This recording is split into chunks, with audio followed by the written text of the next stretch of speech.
যদি কেউ কারো বিরুদ্ধে বিনা কারণে বদনাম করার চেষ্টা করে তার তো অভিযোগ করা উচিত, আইন আছে। এর আগেও আমি গেছি, আমাকে নিয়ে যেভাবে বদনাম করার চেষ্টা হয়েছিল।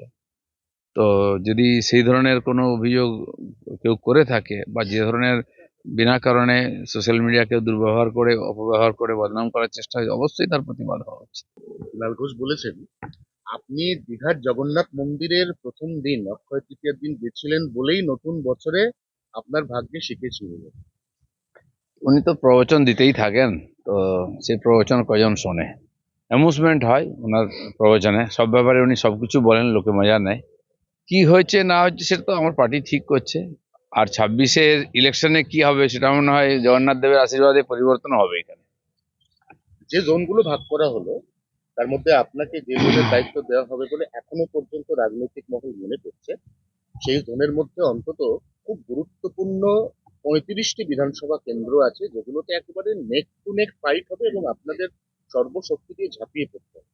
আপনি এর আগে যখন অতীতে নিজে ফিজিক্যালি ভোটে লড়েছেন তখন এক ধরনের দায়িত্ব নিয়েছেন, সেখানে আপনি প্রতিদিন মাটি কামড়ে পড়ে থেকেছেন। কিন্তু এখন শুধুমাত্র আপনার নিজের আসন নয়, আপনাকে অ্যাডিশনালি অন্য প্রার্থীদেরও জেতানোর দায়িত্ব দেওয়া হচ্ছে আংশিকভাবে। এটা কিভাবে নিচ্ছেন? দেখুন, ইয়ে তো ঠিকই আছে, পার্টি যে দায়িত্ব যাকে দেবে সে সেটা করবেই। কি জোন হবে না হবে আমার কিছু জানা নাই। আমি 3বার ইলেকশন লড়েছি, আর 3বারই সভাপতি থেকেছি, নাহলে অন্য দায়িত্বে ছিলাম। নিজের ছাড়াও বাইরেও প্রচার করেছি আমি। 21-এর নির্বাচনে খালি আমি প্রার্থী ছিলাম না, তার আগে 2বার লড়েছি আমি। তো সেই জন্য সেবারে নিজের এলাকায়ও সময় দিয়েছি, বাইরেও দিয়েছি, স্বাভাবিক, এটা করতেই হবে। শুভেন্দু অধিকারীকে এককভাবে দিয়ে যে দল খুব একটা বড় কিছু বাজিমাত করতে পারবে না, এটা দলের শীর্ষ নেতারা অনুভব করেছেন অবশেষে।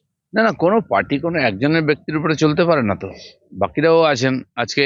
হ্যাঁ, কিছু প্রমিনেন্ট ফিগার থাকে যাদের অভিজ্ঞতা বেশি, যাদের পরিচিতি বেশি, তাদের তো গুরুত্ব দিতেই হবে। কিন্তু একজন দুজন পশ্চিমবাংলার মতো এত বড় রাজ্য জিতিয়ে দেবে সেটা সম্ভব নয়। না, কিন্তু ওনাদের জন্যই তো আপনার এরকমও দিন গেছে, এই দিনের সাক্ষী আমরাও।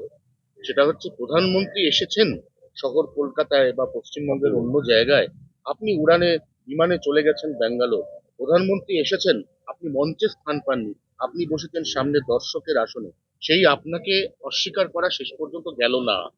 না দেখুন, সে হতে পারে, এক একজন ব্যক্তির এক একটা বিশেষ পরিচিতি থাকেই, জায়গা থাকেই। কিন্তু পার্টিও এক্সপেরিমেন্ট করে যে কাকে দিলে কিভাবে হবে। তখন তার ইলেকশন লড়তে হয়নি, পার্টি ভেবেছিল যে বিভিন্ন মুখকে আমরা একবার করে প্র্যাকটিস করি, তাদের সামনে আনি, মানুষ কিভাবে রিয়াক্ট করে।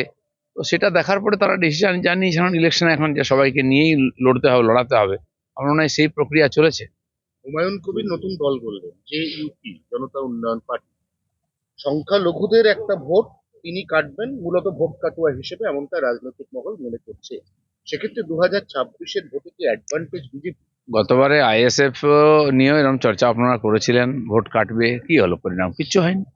আমার মনে হয় কোনো না কোনো পার্টির সঙ্গে সেটিং হবে। গতবারে তো আইএসএফ অনেক বড় বড় সভাও করেছিল, আজ পর্যন্ত নিজের এলাকার বাইরে হুমায়ুন কবির বেরোননি।